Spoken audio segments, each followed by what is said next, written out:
interesting because tonally you have to believe that there is this impending danger from these zombies, and at the same time you have to ride this line of comedy, and that sometimes can be a bit tricky. It's nice. Smell the finger? It's not a slapstick comedy by any means, and it's not a terrifying horror movie, but there's elements of all of that, and that's what makes it interesting. Stay down on the ankle after the first break, and then jam it again. As a first-time director, when you're thinking about what kind of movie you want to make, I definitely was excited because of all the different aspects of this film. As much as it's like a funny, scary, crazy movie, it's also about making a family. It's a really multifaceted zombie movie. Who knew you could, make a movie like that?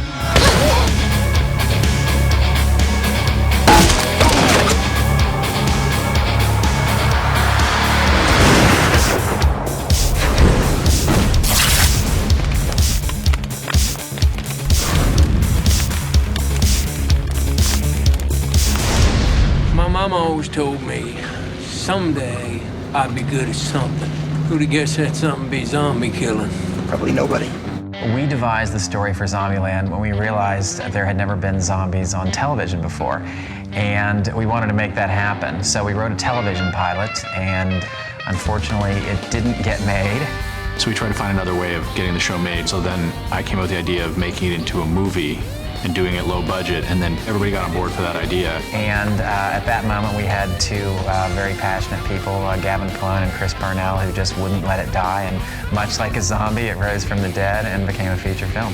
You don't know what you're going to read when you read a script like that, with that title. And immediately, the minute you meet these characters, you want to do the movie because it's really a character story. Let me begin my three-part apology by saying that I think you're a wonderful human with great potential. That FYI, I beat wholesale ass for a lot less than that. I'm sure.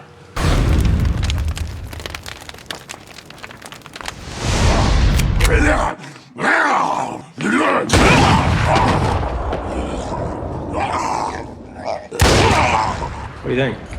Zombie kill of the week?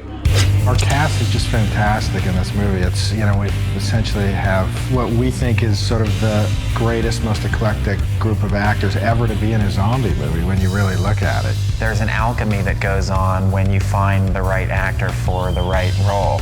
And I think we've got it going on with all four of our leads.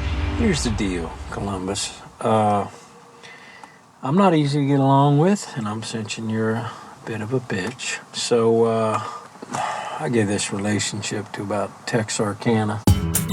Woody has some qualities that shine in Tallahassee, the lovability, the sense of humor. I guess I never really had a concept that I would do a zombie movie. In fact, I remember having 5 scripts in my bag, and I put that dead bottom, like Zombieland. And by the way, the whole time my agent's telling me, read Zombieland. So finally read it, I couldn't stop. It was just a page turner. So met with Ruben, we had a really good meeting, and everything worked out. He really was the person that I was just pushing for all along, because I thought it would be a return to this sort of like wild, natural-born killers guy, but with the humor that he laces through it. Anybody hungry? Tallahassee's nice this time of year! Come on! From top to bottom, like the jackets, he basically designed with the costume designer himself to make sure that he had made a big impression with that snakeskin jacket and his cowboy hat.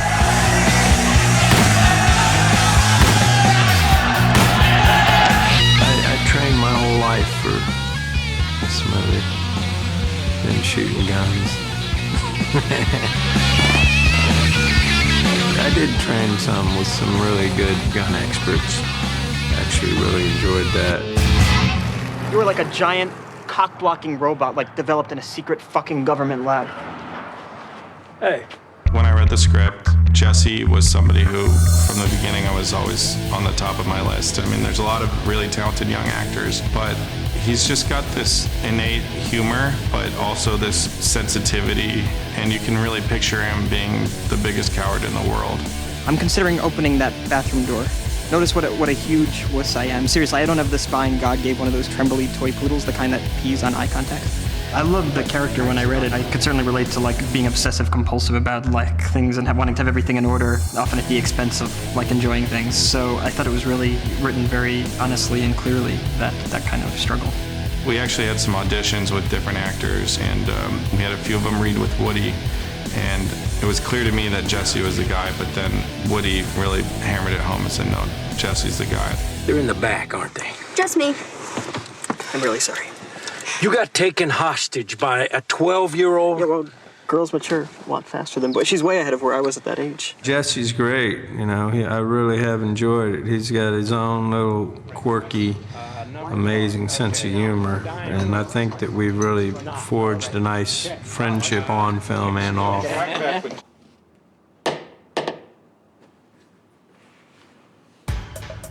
Emma Stone, I don't think has done any role like this before. This role's not a comedic role. It's just kind of like the femme fatale, the kind of classically just hot, badass chick.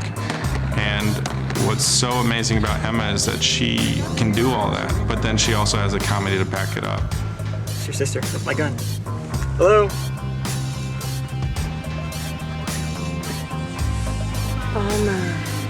For some reason, I read this script and I was like, now I can relate to how people would feel if the world was post-apocalyptic and zombie-ridden. You know, the way these people react is very accurate in this situation, and the fact that I could say that after reading the script was reason enough to want to do the movie.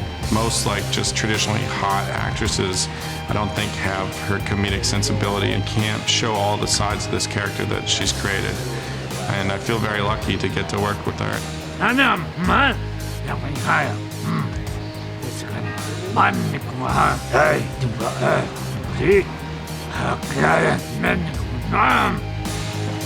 She's just one of those actresses, she just got it. There's something really pure and smart, clever.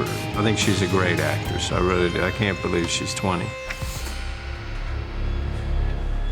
No Twinkies. Get Bob! When I read the script, I was like, well, we should get somebody, you know, Abigail Breslin would be great, but there's no way that it'll ever be Abigail Breslin, so we'll just have to find somebody. And that's kind of how it went for a really long time. And then somehow she's in this movie. I think she really liked the script and wanted to do something a little bit different. I thought that it was fun. It's different from anything I've ever done. I mean, I've never done a zombie movie, so I thought that it would be really cool. And my character, I really like because she's very feisty, I guess. She kind of, I get to say some pretty cool things, and I just liked her a lot. Gun, please. Like you'd actually use that thing. Jesus H. Christ and low-rise jeans! I like the scene where I pretend to be a zombie, so I have this fake blood and habanero sauce on my arm, and then I lick it off, which was kind of disgusting because you have the peppermint flavored fake blood mixed with mild salsa. So not my favorite, but it was pretty fun to do. In the scene, she had to cry, and she did every single take crying. And even when she was not on screen, she was crying, you know, when someone else is close up. I think everyone, from Woody, Jesse, Emma, everybody was impressed by her every day. I mean, she's just the real deal. She's phenomenal, and she's really fun to hang out with.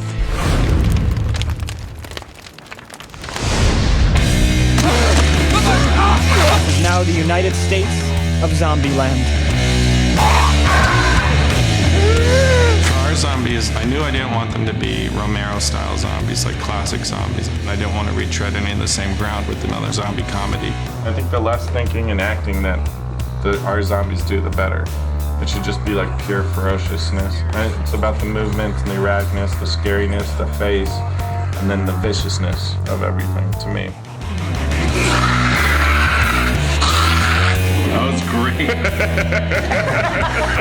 I've tried to like sprinkle more than just people with like businessmen or jeans and t-shirts, and also having some actual real characters, like there's a fast food worker or some of the LA stereotypes, and if you watch the amusement park you can kind of spot some of these zombie types. I also really wanted to ground it in reality, like find a real disease that could have evolved and taken over people to make them turn into this thing. So it's more of a viral-based situation as opposed to an undead situation. We spent a lot of time researching, really discussing things like syphilis and mad cow disease, Ebola, and saw some really gnarly research photos of the way that the disease manifests. And we really linked our zombie prosthetics and makeup on real medical situations where it's a combination of sores that are pussing and skin that's falling off. What we were trying to go with here is that they're infected, they're sick, they're still alive, but they're raging fevers, they're always wet, they're always dripping, they're hemorrhaging from all their orifices and spewing up black bile-like material. Hi, I'm Amber Heard. I'm on set of Zombieland, and I'm going for my special makeup to get zombified. Once production started, myself and Jamie Kellman, who's the second on the show, are in charge of the day-to-day look of the zombies, the application of makeups. Is it too late to pull out of this movie? The more involved makeups, which include the prosthetic appliances, are anywhere from an hour to an hour and a half. And then we have a mid-range level, which is a half hour, which does not involve prosthetics. It's more of a paint job and application involving drippy, gooey stuff and tooth stain and contact lenses.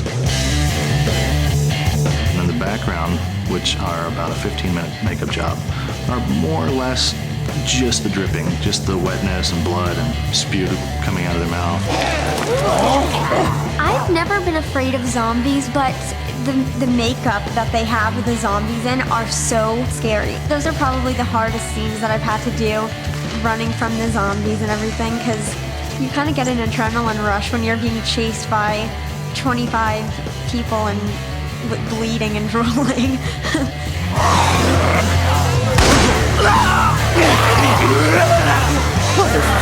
The makeup is incredible. I kind of, wish I had just a little wound there or something on the neck, because it seems like it'd be fun to put on. They all kind of look like small Georgia O'Keeffe paintings on the face. Hi. Nice to meet you. Howdy. Amber.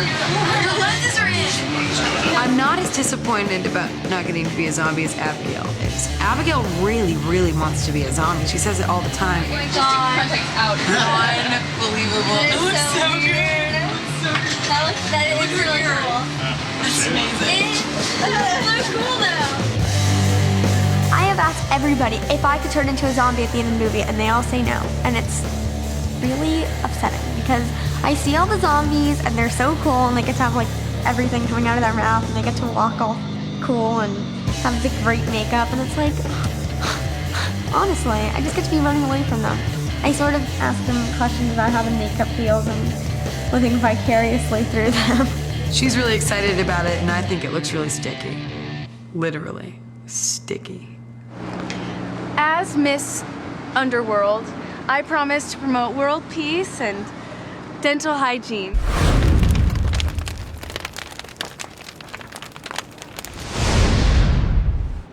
Finally got to first base. Not bad for that scrawny little spit fuck.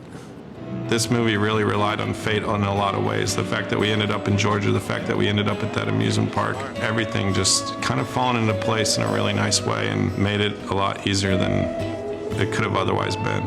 I think there's a real escapist quality to a zombie movie. It's a fantasy. I'm one of the last few people alive, and somehow I made it, and there are only a few of us, and we're very, very important. It's kind of that thing of like, if you're in a post-apocalyptic world and you can go anywhere or do anything, what are you gonna do?